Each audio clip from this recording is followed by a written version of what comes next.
The following content is provided under a Creative Commons license. Your support will help MIT OpenCourseware continue to offer high-quality educational resources for free. To make a donation or to view additional materials from hundreds of MIT courses, visit MIT OpenCourseware at ocw.mit.edu. All right, so we're ready to begin Lecture 10. And what I'm going to begin with is by finishing up some things from last time. We'll talk about approximations. And I want to fill in a number of comments and get you a little bit more oriented in the point of view that I'm trying to express about approximations. So first of all, I want to remind you of the actual applied example that I wrote down last time. So that was this business here. There was something from special relativity. And the approximation that we used was the linear approximation with the minus 1/2 power. That comes out to be t times 1 plus a half v squared over c squared. Now, the point, I want to reiterate why this is a useful way of thinking of things and why this is that this comes up in real life, why this is maybe more important than everything that I've taught you about technically so far. So, first of all, what this is telling us is the change in t divided by t. If you do the arithmetic here and subtract t, that's using the change in t is t prime minus t here. If you work that out, this is approximately the same as a half v squared over c squared. So what is this saying? This is saying that if you have this satellite which is going at speed v and little c is the speed of light, then the change in the watch down here on Earth relative to the time on the satellite is going to be proportional to this ratio here.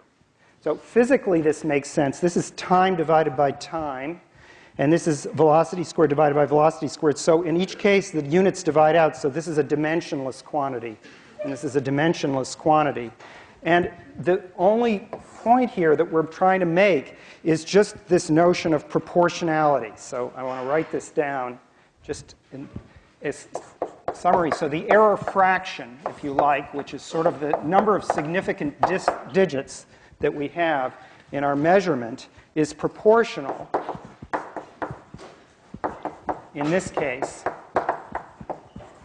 to this quantity. It happens to be proportional to this quantity here, and the factor happens to be a half. All right?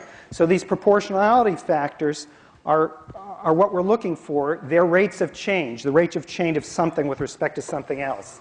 Now, on your homework, you have something rather similar to this.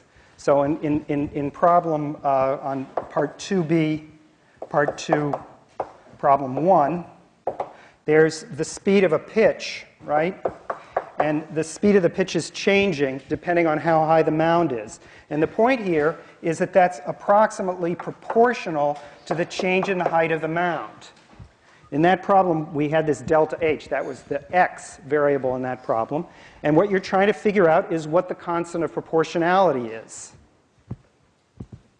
That's what you're aiming for in this problem. So there's a linear relationship, approximately, to all intents and purposes. This is an equality because the lower order terms are unimportant for the problem. Just as over here, this function is a little bit complicated. This function is a little more simple. For the purposes of this problem, they're the same because there's the errors are negligible for the particular problem that we're working on. So we might as well work with the simpler relationship. And similarly over here, so you could do this with, in this case, with square roots. It's not so hard. Here with reciprocals of square roots, it's also not terribly hard to do it numerically. And the reason why we're not doing it numerically is that, as I say, this is something that happens all across engineering. People are looking for these linear relationships between the change in some input and the change in the output. And if you don't make these simplifications, then when you get, say, a dozen of them together, you can't figure out what's going on. In this case, the design of the satellite, it's very important. This speed actually isn't just one speed, because it's the relative speed of you to the satellite, and you might be at it depends on your angle of sight with the satellite, what the speed is. So it varies quite a bit. So you really need this rule of thumb. Then there are all kinds of other considerations in this question, like, for example, there's the fact that we're sitting on Earth, and so we're rotating around with what's called a non-inertial frame. So there's the question of that acceleration. There's the question that the gravity that I experience here on Earth is not the same as up at the satellite, and that also creates a difference in time as a result of general relativity. So all of these considerations come down to formulas which are this complicated or maybe a tiny bit more, not really that much.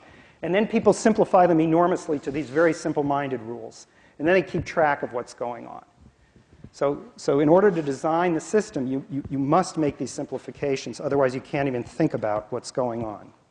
I mean, this comes up in everything, in weather forecasting, economic forecasting, figuring out whether there's going to be an asteroid that's going to hit the Earth. Every single one of these things involves dozens of these considerations. Okay, there was a question that I saw here. Yes?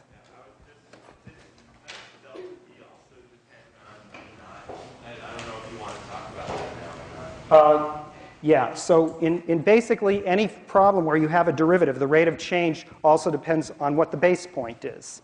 That's the question. You're saying, doesn't this delta V also depend? I had a base point in that problem. I happened to decide that pitchers pitch on average about 90 miles an hour.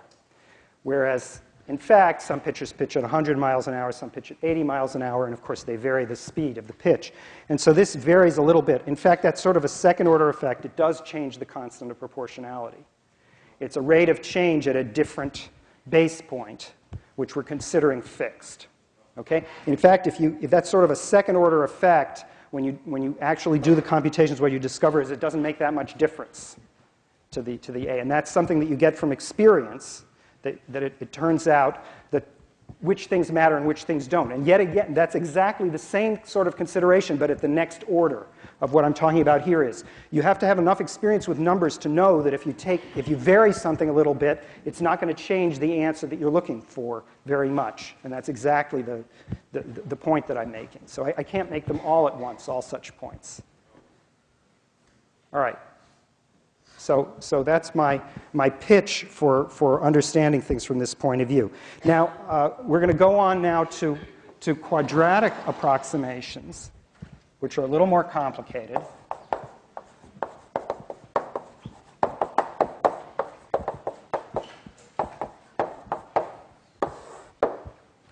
So we talked a little bit about this last time, but I didn't finish, so I want to finish up this up. And the first thing that I should say is that you use these when the linear approximation is not enough. Okay? So, that's something that you really need to get a little experience with. In economics, I told you they use logarithms. So sometimes they use log linear functions. Sometimes they use log quadratic functions when the log linear ones don't work. So most modeling in economics is with log quadratic functions. And if you made it any more complicated than that, it's useless and it's a mess and people don't do it. So they stick with the quadratic ones typically.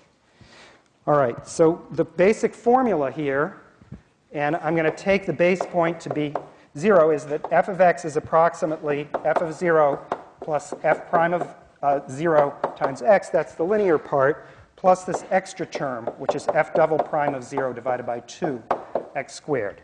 And this is supposed to work for x near 0. Okay? So I've chosen the base point as simply as possible. All right, so here's more or less where we left off last time. And one thing that I said I was going to explain, which I will now, is why it's a half.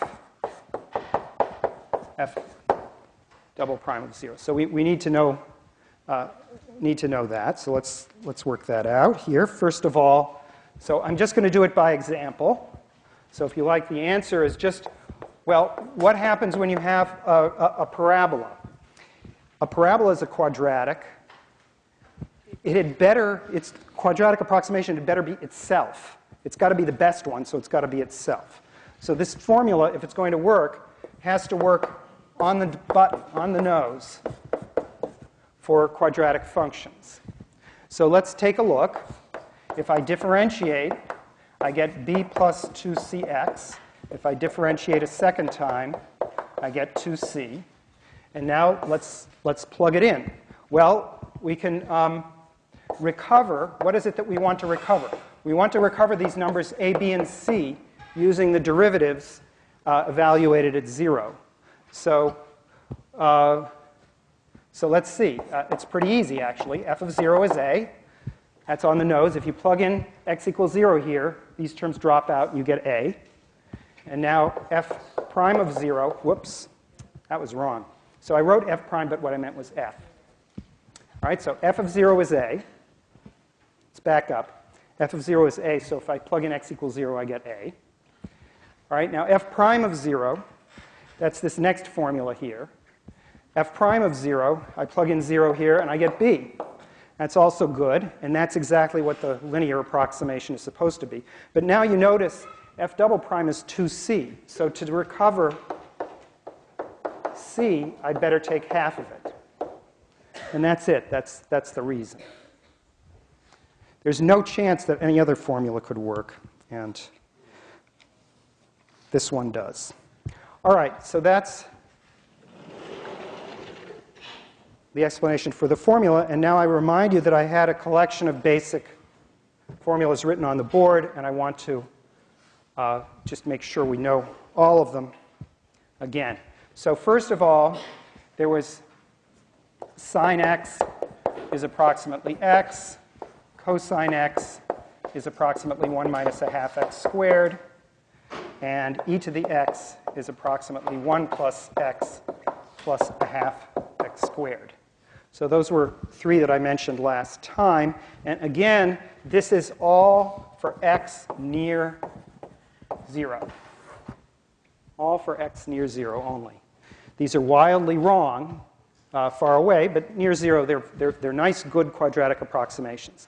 Now, the other 2 approximations that I want to mention are the logarithm, and we use the base point shifted so we can put it at x near 0. And this one, sorry, this is an approximately equals sign there. Turns out to be x minus a half x squared. And the last one is 1 plus x to the power r, which turns out to be 1 plus rx plus r times r minus 1 divided by 2 x squared. Now, eventually, your mind will converge on all of these, and you'll find them relatively easy to memorize. But it'll take some getting used to, and I'm not claiming that you should recognize them and understand them all now, but we're going to put a giant box around this. Yeah? Yeah, so the question was, you get all of these if you use that equation there. That's exactly what I'm going to do. Okay. So I already did it, actually, for these 3 last time, but I didn't do it yet for these 2. All right? But I will do it in about 2 minutes. Well, maybe 5 minutes. But first, I want to explain just a few things about these. Okay? All right, they all follow from the basic formula. In fact, that one deserves a pink box too, doesn't it? That one's pretty important. All right. Yeah. Maybe even some little sparkles. All right. Okay, so that's pretty important. All right. Almost as important as the more basic one without this term here. All right, so now let me just tell you a little bit more about the significance.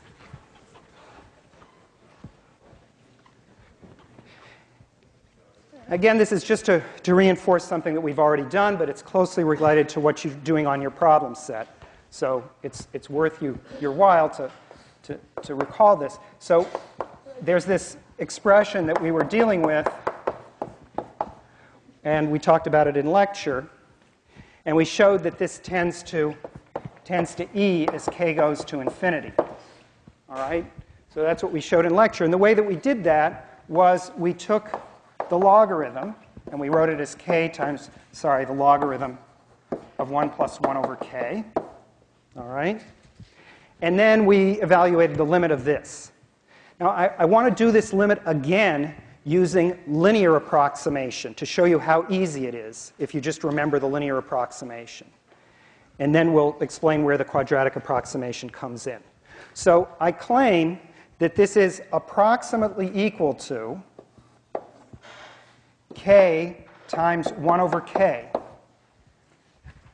Now, why is that? Well, that's just this linear approximation. So what did I use here? I used log of 1 plus x is approximately x for x is equal to 1 over k. All right, that's what I used in this approximation here. And that's the linear approximation to the natural logarithm. And this number is relatively easy to evaluate. I know how to do it. It's equal to 1. All right? That's the same. Well, so where does this work? This works where this thing is near 0, which is when k is going to infinity. This thing is working only when k is going to infinity. So what it's really saying, this approximation formula, is it's really saying that as we go to infinity in k, this thing is going to 1. All right, as k goes to infinity. So that's what it's saying. That's the substance there. And that's how we want to use it in many instances, just to evaluate limits. We also want to realize that it's nearby when k is pretty large, like 100 or something like that. Now, so that's the idea of the linear approximation. Now, if you want to get the rate of convergence here, so the rate of what's called convergence. So convergence means how fast this is going towards that. What I have to do is take the difference. I have to take log ak, and I have to subtract 1 from it. And I know that this is going to 0, and the question is, how big is this? We want it to be very small. And the answer we're going to get, so the answer just uses the quadratic approximation.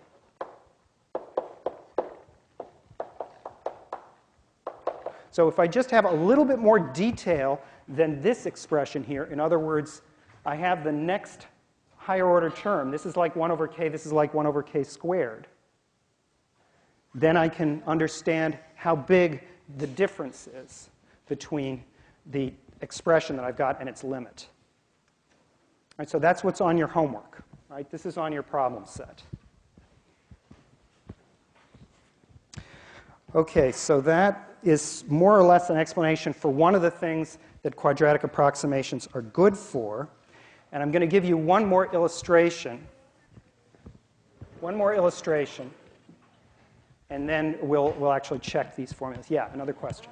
I have a question about, okay, when they give you a question, do they specify whether you should use linear or quadratic approximation? That's a very good question here. When they, which in this case means maybe me, when I give you a question, does one specify whether you want to use a linear or a quadratic approximation? The answer is, in real life, when you're faced with a problem like this, where some satellite is orbiting and you want to know the effects of gravity or something like that, nobody is going to tell you anything. They're not even going to tell you whether a linear approximation is relevant or a quadratic or anything. So you're on your own. When I give you a question, at least for right now, I'm always going to tell you. But as time goes on, I'd like you to get used to when it's enough to get away with a linear approximation. And you should only use a quadratic approximation if somebody forces you to. You should always start with trying with the linear one, because the quadratic ones are much more complicated, as you'll see in this next example. Okay, so the example that I want to use is, you're going to be stuck with it because I'm asking for the quadratic. So we're going to find the quadratic approximation near for x near 0 to what? Well, this is the same function that we used in the last lecture. I think this was it. E to the minus 3x, 1 plus x to the minus a half. Okay? So unfortunately, I stuck it in the wrong place to be able to fit this very long formula here. So I'm going to switch it.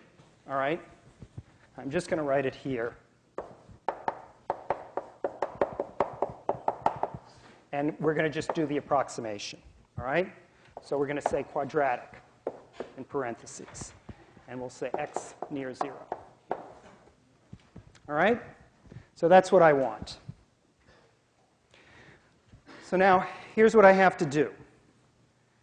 Well, I have to write in the quadratic approximation for e to the minus 3x, and I'm going to use this formula right here. And so that's 1 plus minus 3x plus minus 3x, the quantity squared, over 2. The other factor, I'm going to have to use this formula down here, because r is minus a half. And so that's 1 minus a half x plus a half times minus a half times minus 3 halves x squared. All right? So this is the r term, and this is the r minus 1 term.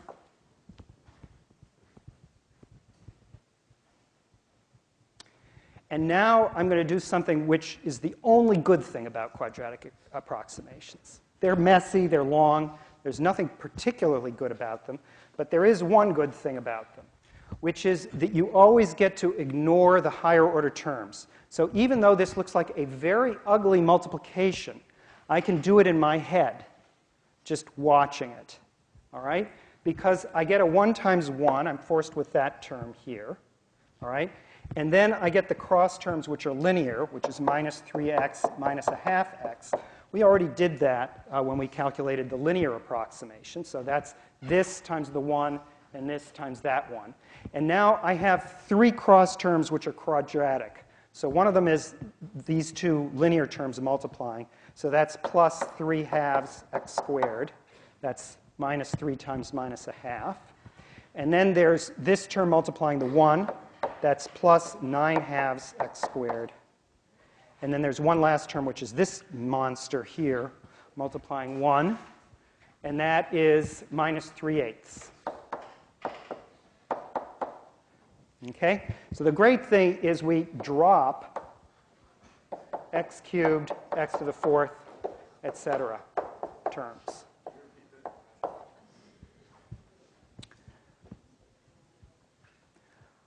Yeah. Okay, well, so copy it down, and you work it out as I'm doing it now, all right? So what I did is I multiplied 1 by 1. I'm using the distributive law here. That was this 1. I multiplied this 3x by this 1. That was that term. I multiplied this by this. That's that term. And then I multiplied this by this. In other words, 2 x terms. That gave me an x squared and a minus 3 times a minus a half. And I'm going to stop at that point, because the point is it's just all the rest of the terms that come up. Now, the only reason why it's easy is that I only have to go up to x squared terms. I don't have to do the higher ones. Another question way back here. Yeah, right there. That last term, is associated with... Oh, thank you. So somebody can check my arithmetic, too. Go ahead.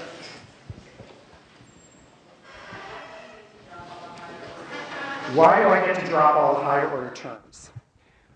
So that's because the situation where I'm going to apply this is a situation in which x is, say, 1/100th.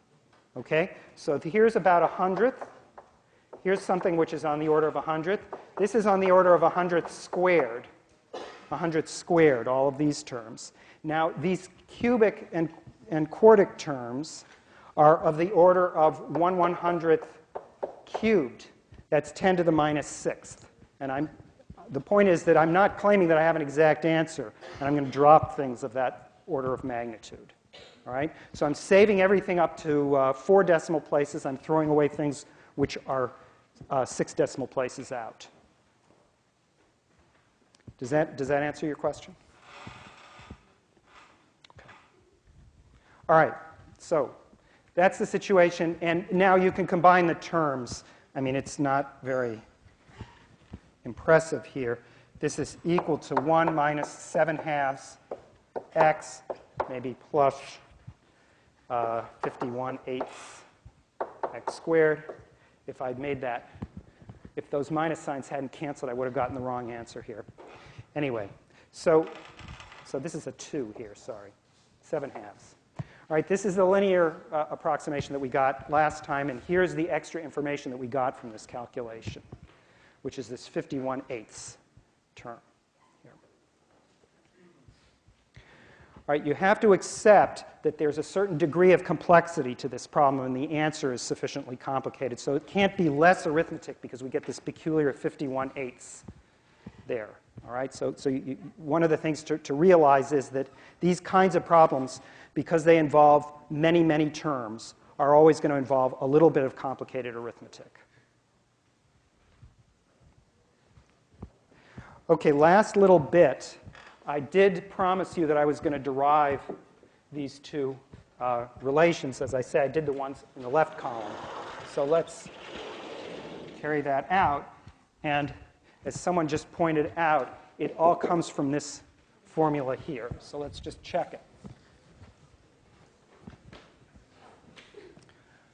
So we'll start with the log function. This is the function f. And then f prime is 1 over 1 plus x. And f double prime, so this is f prime, this is f double prime, is minus 1 over 1 plus x squared. And now I have to plug in x equals 0. So at x equals 0, this is log of 1, which is 0. So this is at x equals 0. I'm getting 0. Here I plug in 0 and I get 1. And here I plug in 0 and I get negative 1. So now I go and I look up at that formula, which is way in that upper corner there, and I see that the coefficient on the constant is 0. The coefficient on x is 1. And then the other coefficient, the very last one, is minus 1/2. So this is the minus 1 here, and then in the formula, there's a 2 in the denominator. So it's half of whatever I get for the second derivative at 0. All right, so this is the approximation formula, which is way up in that corner there. All right, similarly, if I do it for 1 plus x to the power r, I have to differentiate that. I get r, 1 plus x to the r minus 1, and then r times r minus 1, x plus 1 to the r minus 2. So here are the derivatives. And so if I evaluate them at x equals 0, I get 1. That's 1 to the r power is 1. And here I get r, 1 to the r minus 1 times r. And here I plug in x equals 0, and I get r times r minus 1.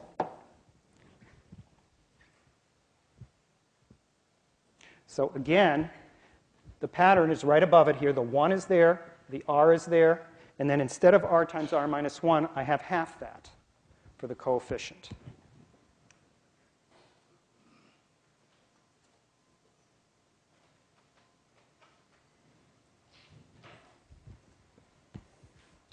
All right, so these are just examples. Obviously, if we had a more complicated function, we might carry this out. But as a practical matter, we try to stick with the ones in the pink box and just use algebra to get other formulas. Okay.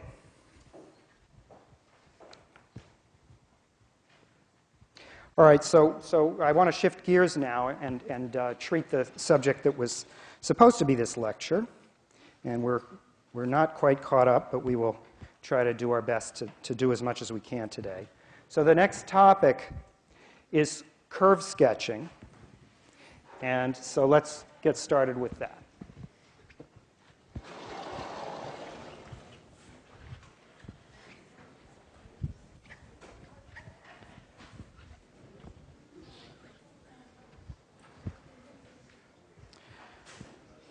Okay, so now, happily, in this subject, there are more pictures, and it's a little bit more geometric, and there's relatively little computation. So let's hope we can do this. So I want to. So here we go. We'll start with curve sketching.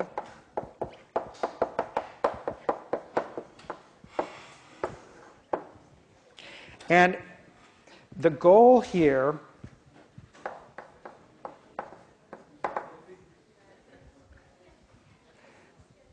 Oh, you know, so that's like liner the last time. That's kind of sketchy spelling, isn't it? Yeah,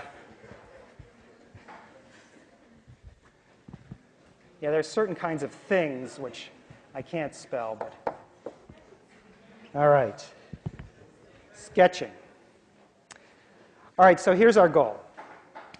Our goal is to draw the graph of f using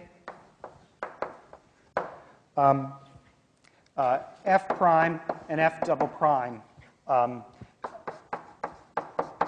whether they're positive or negative. Okay? So that's it. This is the goal here. However, there is a big warning that I want to give you, and this is one that, unfortunately, I now have to make you unlearn, especially those of you who've actually had a little bit of calculus before. I want to make you unlearn some of your instincts that you developed. So this will be harder for those of you who've actually done this before. All right? But for the rest of you, it will be relatively easy, which is don't abandon your pre-calculus skills. And common sense. Okay? So there's a great deal of common sense in this, and it actually trumps some of the calculus. The calculus just fills in what you didn't quite know yet. So I will try to illustrate this, and because we're running a bit late, I won't get to some of the main punchlines until next lecture, but I want you to do it. So for now, I'm just going to tell you about the general principles, and in the process, I'm going to introduce the terminology, just the words that we need to use to describe what it is that we're doing. And there's also a certain amount of carelessness with that in many of the treatments that you'll see, and a lot of hastiness. So to just be a little patient, and we will do this. All right. So the first principle is the following: if f prime is positive, then f is increasing. That's a straightforward idea, and it's closely related to this tangent line approximation or the linear approximation that I just did. You can just imagine, here's the tangent line, here's the function, and if the tangent line is pointing up, then the function is also going up too. So that's all that's going on here. Similarly, if f prime is negative, then f is decreasing. And that's the basic idea. Now, the second step is also fairly straightforward. It's just a second-order effect of the same type. If you have f double prime is positive, then that means that f prime is increasing. That's the same principle applied one step up, right? Because if f double prime is positive, that means it's the derivative of f prime. So it's the same principle, just repeated. And now I just want to draw a picture of this. Okay, here's a picture of it, I claim, and it looks like something's going down, and I did that on purpose. But there is something that's increasing here, which is the slope is very steep negative here, and it's less steep negative over here. So we have the slope, which is some negative number, say -4, and here it's -3. All right, so it's increasing. It's getting less negative. And maybe eventually it'll curve up the other way. And this is a picture of what I'm talking about here. That's what it means to say that f prime is increasing. The slope is getting larger. And the way to describe a curve like this is that it's concave. So f is concave up. And similarly, f double prime negative is going to be the same thing as f concave, or implies f concave down.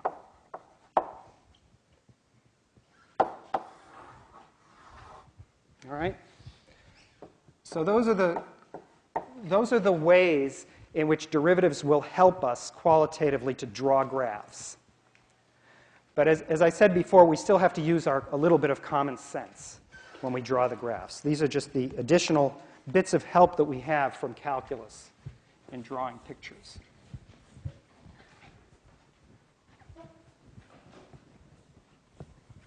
So I'm going to go through one example to introduce all the notations, and then eventually, so probably at the beginning of next time, I'll give you a systematic strategy that's going to work when what I'm describing now goes wrong, or a little bit wrong. So let's begin with a straightforward example. So the first example that I'll give you is the function f of x is equal to 3x minus x cubed. Just as I said, to be able to introduce all the notations. Now, if you differentiate it, you get 3 minus 3x squared. And I can factor that. Right? This is 3 times 1 minus x times 1 plus x. Okay? And so I can decide whether the derivative is positive or negative easily enough. Namely, just staring at this, I can see that when -1 is less than x is less than 1, in that range there, both these numbers, both these factors are positive. 1 minus x is a positive number, and 1 plus x is a positive number. So in this range, f prime of x is positive. So so f is increasing. And similarly, in the other ranges, if x is very, very large, this becomes, if it crosses 1, in fact, this factor becomes negative, and this one stays positive. So when x is bigger than 1, we have that f prime of x is negative, and so f is decreasing. And the same thing goes for the other side. When it's less than -1, that also works this way, because when it's less than -1, this factor is positive, but the other one is negative. All right? So in both of these cases, we get that it's decreasing. So now, here's the schematic picture of this function. So here's -1, here's 1. It's going to go down, up, down. All right? That's what it's doing. All right, maybe I'll just leave it alone like this. All right? That's what it looks like. So this is the kind of information we can get right off the bat. And you notice immediately that it's very important from the features of the function, the sort of key features of the function that we see here, are these two places. All right? Maybe I'll even mark them like this. And these things are turning points. Okay? Now, so what are they? Well, they're just the points where the derivative changes sign, where it's negative here and it's positive there, so there it must be 0. So we have a definition, and this is the most important definition in this subject, which is that if f prime of x0 is equal to 0, we call x0 a critical point. Okay, the word turning point is not used just because, in fact, it doesn't have to turn around at those points. But certainly, if it turns around, then this will happen. And we also have another notation, which is the number y0, which is f of x0, is called a critical value. All right. So these are the key numbers that we're going to have to work out in order to understand what the function looks like.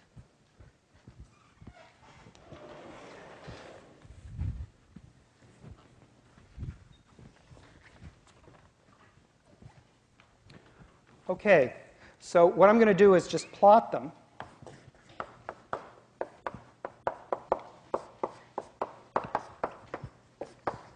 We're going to plot the critical points and the values. Well, we found the critical points relatively easily. I didn't write it down here, but it's pretty obvious. If you set f of x equal to 0, that implies that 1 minus x times 1 plus x is 0, which implies that x is plus or minus 1. So those are known as the critical points. And now, in order to get the critical values here, I have to plug in f of 1, for instance. The function is 3x minus x cubed, so this is 3 times 1 minus 1 cubed, which is 2, and f of minus 1, which is 3 times minus 1 minus minus 1 cubed, which is minus 2. And so I can plot the function here. So here's the point -1, and up here is 2. So this is, whoops, which one is it? Yeah. This is -1, so it's down here, I guess. So it's -1, -2. And then over here, I have the point 1, 2. All right. Now, what information do I get from... So I've now plotted I claim, very interesting points. What information do I get from this? The answer is I know something very nearby, because I've already checked that the thing is coming down from the left and coming back up, and so it must be shaped like this over here. The tangent line is 0. It's going to be level there. And similarly, over here, it's going to do that. So this is what we know so far based on what we've computed. Question? Values also be very critical points rather than the points at which the derivative is undefined. In other words, if there were a sharp point there. The question is, what happens if there's a sharp corner? And the answer is, calculus it's not called a critical point. It's a something else. And it's a very important point, too. All right? And we will be discussing those kinds of points. They're much more dramatic instances of that. That's part of what we're going to say, but I just want to save that, all right? We will be discussing that. Yeah, question. How do you know that at the critical point it's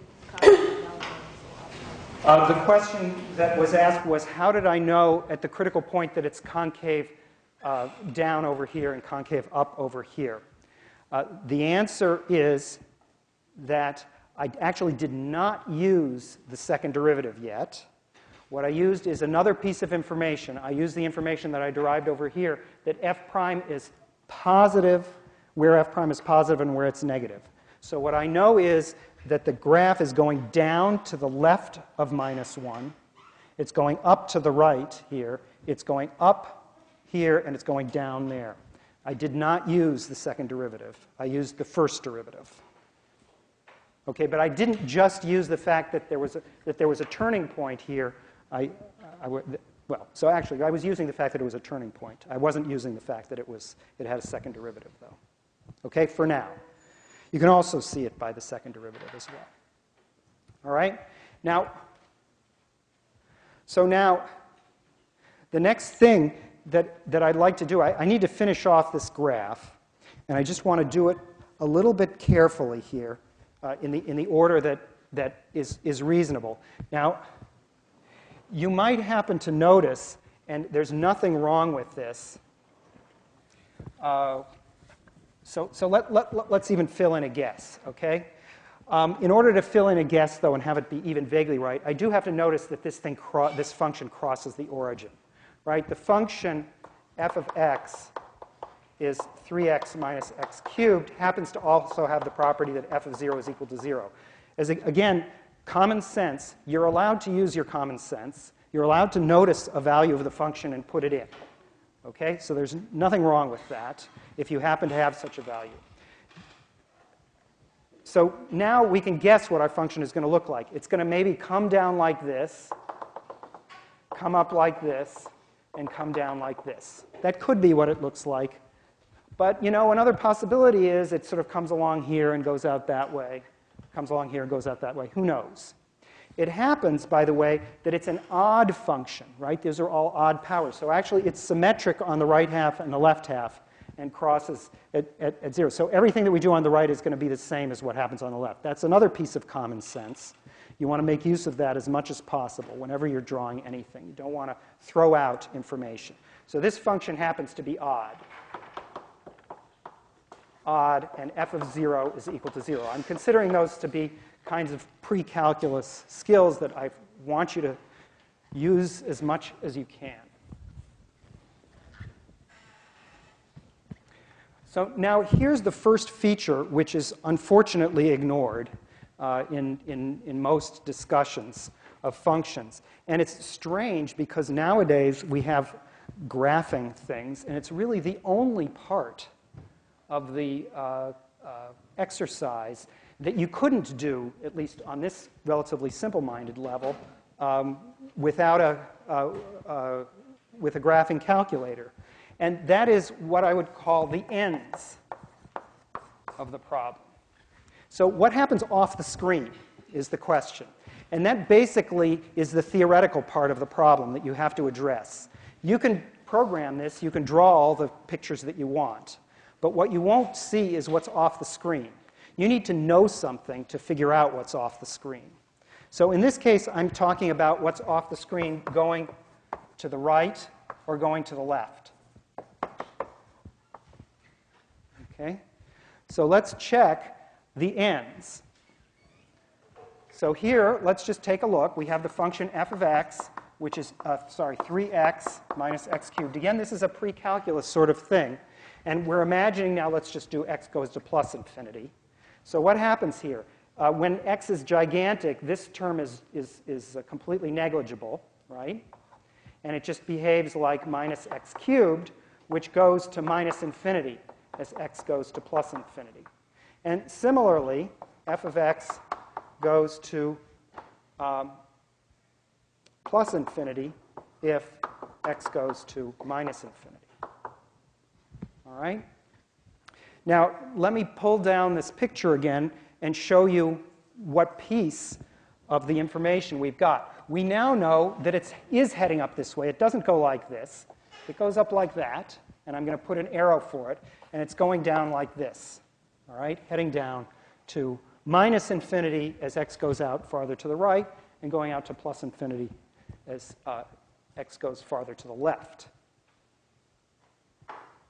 All right? So now there's hardly anything left of this function to describe. There's really nothing left except maybe decoration. And we kind of like that decoration, so we will pay attention to it. And to do that, we'll have to check the second derivative. So if we differentiate a second time, the first derivative was, remember, 3 minus 3x squared. So the second derivative is minus 6x. All right? So now we notice that f double prime of x is negative if x is positive, and f double prime of x is positive if x is negative. And so in this part, it's concave down. And in this part, it's concave up. And now I'm going to switch the boards so that you'll and draw it. And you see that it was begging to be this way, right? It wasn't. It was right. So we'll fill in the rest of it here, maybe in a nice color here. So this is the whole graph, and this is the correct graph. It comes down in one swoop down here and comes up here, and then it changes to concave down right at the origin. All right? So this point is of interest not only because it's the place where it crosses the axis, but it's also what's called an inflection point.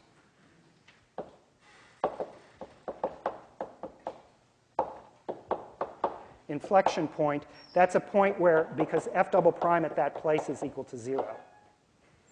All right? So it's a place where the second derivative is 0. We also consider those to be interesting points. Now, so let me just make one closing remark here, which is that all of this information fits together, and we're going to have much, much harder examples of this where you'll actually have to think about what's going on. But there's a lot of stuff protecting you, and functions will behave themselves and turn around appropriately. Anyway, we'll talk about it next time.